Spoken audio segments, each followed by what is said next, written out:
Hi, hello, welcome to the show. It's me, John Park. It is time for the traditional Tuesday show, JP's Product Pick of the Week. I'm here with, of course, our good friend and mortal enemy, Lars, and we are excited to share a pretty cool product pick with you today. So first of all, I want to say if you want to get a jump start and head on over to the product page, that's where you're going to go. That is the product ID right there, 6309. You can go there by adafruit.it/6309. That's a little URL shortener for a product. Or just point something at this QR code, probably a camera. Head on over there. This show is actually being broadcast from inside the product page. The product is 50% off today. You can chuck them in your cart, up to 10 of them, and no coupon codes are necessary. It's just going to be this price during the show. Now, we had 100 of them stashed before the show, so those have been released out into circulation. Thank you to the new products team for setting all that up and making that work. And what I like to do before I say too much more is thank you for hopping into the chats. We've got over in our YouTube chat, Dave Odessa, Beata Graf Avdelhagen, OG Thinkster. Hello, thanks for popping by. And we also have our Discord chat. So if you're somewhere that seems to be chatless, check out the Discord chat because I'm not over in Facebook or LinkedIn or some of those other places. But this is it right here, adafruit.it/Discord. That'll get you immediately over to our server with an instant invite. And then you're going to look for that channel right there. It says live broad ... But that's the live broadcast chat channel. Hello over there. We've got Blitz City DIY. Hi, Liz. We got C. Grover. Howdy. David WA9ONY and Starman and Thin Man. And looks like the ominous ellipsis of Toddbot is typing down there at the bottom. Hello. Let's see. What's going on here? We've got Lady Ada with a new segment to tell you a little bit more about this. So let's check that out. Take it away, Lady Ada. Soon, probably be in stock later this week, is the TLV 320 DAC 3100. I've been working on this board for a couple weeks. I'm glad to get it out. It's an I2S DAC, so you give it I2S digital data in, and it will give you either stereo headphone output, and you can actually connect headphones to it. It's not line out, it's actually headphone out. It could drive 16 ohm, 32 ohm, etc. headphones. And it also has a Class D amplifier. It can drive 4 ohm or 8 ohm mono speaker. There's a couple trade-offs. The other I2S DACs that we have not required I2C configuration because you could just basically give them I2S data and they'd give you line out. This is complicated enough because it's got the headphone or the speaker. There's different volume control. There's PLLs that you might want to set up. And so you do have to have I2C in order to use this, and you have to run a driver. It just doesn't just magically work. However, you don't need M clock. You can have it run the PLL off the B clock pin. Another thing is it can do cool things like detect when the headphone is plugged in or removed. There's an IRQ line, there's a reset pin. Again, there's lots of gain stages. You can set the volume digitally at different stages from the headphone to the speaker, and you can turn on and off the speaker or the headphone individually as desired. So it's a very powerful all-in-one I2S DAC. As long as you're okay with having that, like I said, you have the I2C driver, you can do quite a lot with it. It's very powerful, all-in-one, no extra amplifier required DAC at a very good price. Hey, yeah, that's right. That's it right there. That is the product pick of the week this week. It is the TLV 320 DAC 3100. It is an I2S digital amplifier for headphones in particular, stereo headphones, as well as a little mono speaker output there.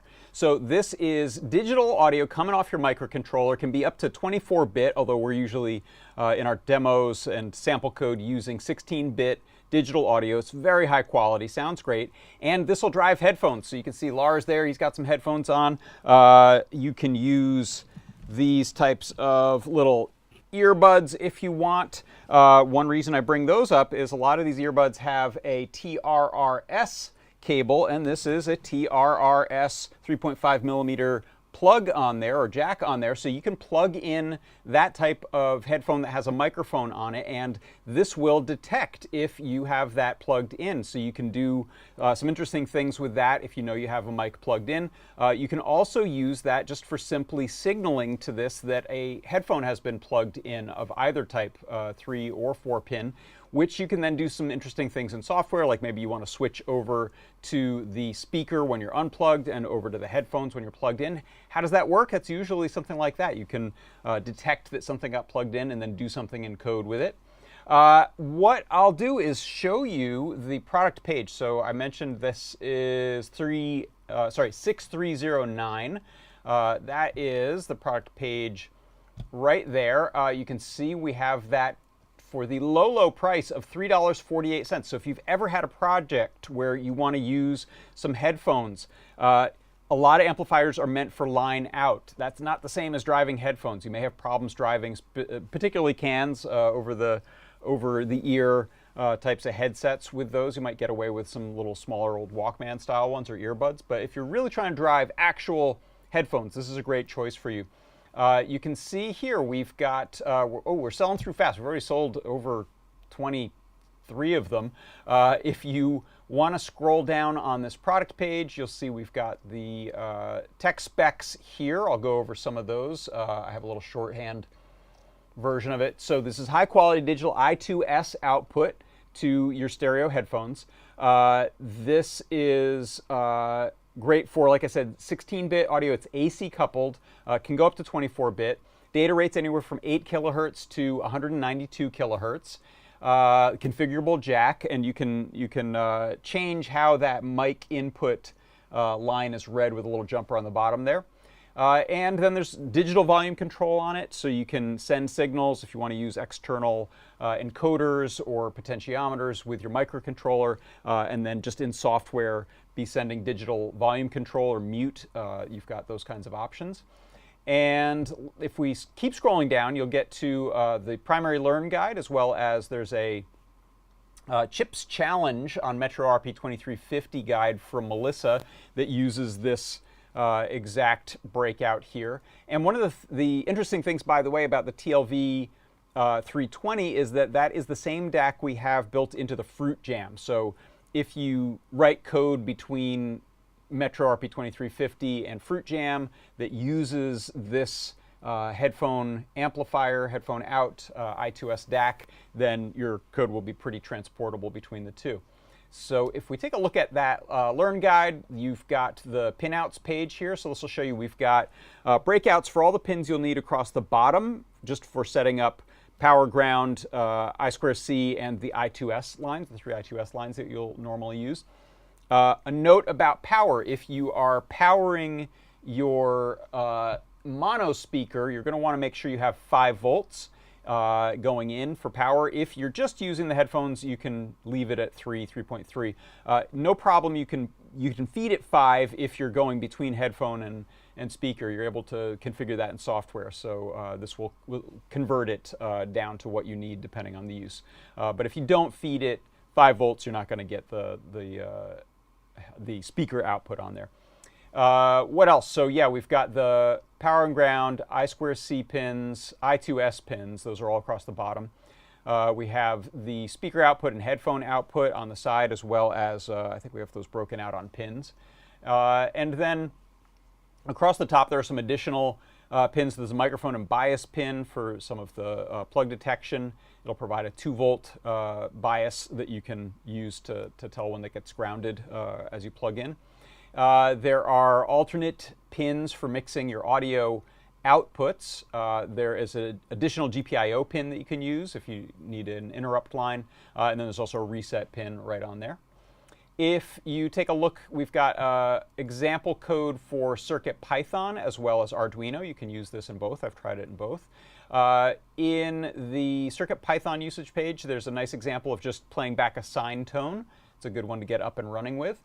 And then if you scroll a little further down, there's a nice wave playback, and I'm going to use a variation on this code that Liz put together to play back some nice stereo audio wave file on this DAC, so you can listen to that. And then we also have some Arduino examples that are that come with the library for that. So if you head to the downloads page, you can check out the Texas Instruments data sheet for this. This is a TI chip. You can see here all the specifications you could want. It has a nice 95 dB signal to noise ratio, so it's nice clean sound. You will want to turn off the speaker output when you're using Headphone, because that can add a little bit of noise if that's enabled, but it's just a single switch in software to disable that. And they mentioned some applications: portable audio devices, mobile internet devices, and ebooks. I think they probably mean ones that read to you. But this is a nice DAC for little portable audio headphone-based projects. So let's take a look now. If we jump to the down shooter here, I have a Feather RP2350. This is a Feather RP2040 plugged in, power ground, I2C, and I2S all going to those bottom pins on the TLV320. And then I have a set of headphones plugged in, which I am miking using a little amplifier mic there. So you should be able to hear that. And then I have a little push button to play a sample sound.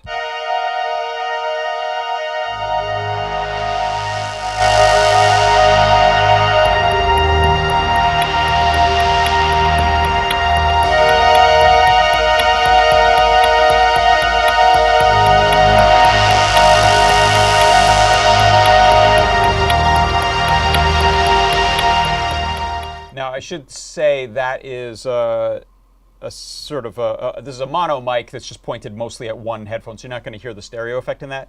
But if I put those on, I will hear all the nice stereo separation in that over this. Let me know in the chat if that was good enough for you to hear, if I need to do any adjustments on the levels. I think it looked like the levels were pretty good on playback. But if you're dying to hear that and it was hard to hear, just let me know in the next couple minutes in the chat, and I can play that again.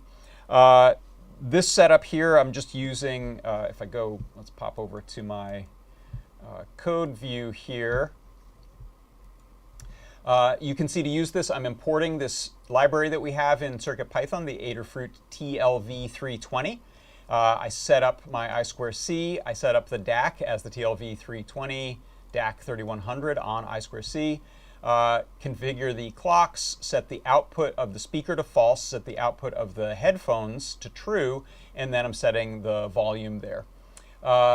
You can then see the I2S digital audio output here. I'm just using 3 pins on this Feather, D9, D10, D11, for the bit clock, word select, and digital input. And then I have a little excerpt of a Bartlebeats song called Shooter off of the Bartlebeats Frequency album, and I put a wave, it's about a 4 megabyte, pretty large wave file onto the Feather there to play back that sample. So it's a nice high quality one, stereo, high bit rate. And then playback itself, if we look in the main loop here, is just simply audio, where'd you go? Audio play.wave. So I'm loading in that wave and then just playing it here with audio core. And then I can stop it. So I can start and stop.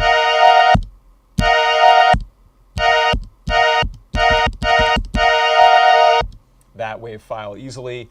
Any of your usual tricks, synth.io, audio mixer, MP3s, wave files, tones that you're generating, any of those types of audio that you want to send through this, that'll work great. You're just going to specify that I2S audio is the sort of audio pipeline that you're using, audio path that you're using. Let's see, what else? If we hop over to this view here, not that, this, there we go. You can see some nice close-ups of that setup there with the little audio jack to the side, stereo speaker JST connector there you can plug in. We have some mono enclosed speakers that'll work pretty well in that, but you could also just get a JST, is it SH, PH connector? I can't remember which one. It probably says in the specifications for that, and then wire up a small speaker. The specifications on here tell you this is a monoclass D amp. 2.5 watts for a 4 ohm speaker, 1.6 watts for an 8 ohm speaker.